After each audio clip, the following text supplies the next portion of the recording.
नागपूर जिल्हा परिषदेतील बोगस शिक्षकांच्या नियुक्त्या प्रकरणी नागपूर विभागाचे शिक्षण उपसंचालक उल्हास नरड यांना रात्री उशिरा गडचिरोली येथून अटक केली आहे। त्यांच्यावर बनावट कागदपत्रांच्या आधारे मुख्याध्यापक पदाची मंजुरी दिल्याचा आरोप आहे।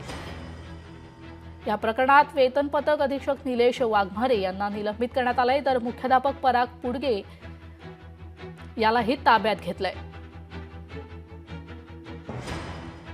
पुढे जर हा प्रस्ताव बोगस डॉक्युमेंट बनवून तयार झालेला आहे आणि त्याला स्क्रुटिनी समितीने त्या ठिकाणी त्यांचा स्पष्ट अभिप्राय असताना सुद्धा की हे कागदपत्र बोगस आहेत आणि त्या ठिकाणी आपल्याला त्यांच्यावरती कारवाई करावी लागेल, हे त्या ठिकाणी रेकॉर्डवर असताना सुद्धा डेप्युटी डायरेक्टर यांनी त्यांना ते जे काय शालार्थ आयडी इश्यू केलेले आहे त्याच्या अनुषंगाने आपण त्या ठिकाणी जे तत्काळ डेप्युटी डायरेक्टर नरड आणि जो मुख्याध्यापक आहे पुंडगे यांना आपण रात्री या ठिकाणी अटक केलेला आहे आणि पुढील कारवाई यामध्ये जे काय बोगस डॉक्युमेंट बनवले आहेत, जे काय शिक्षण अधिकाऱ्याकडून तो प्रस्ताव आलेला आहे त्याच्या अनुषंगाने सुद्धा आमचा तपास सुरू आहे।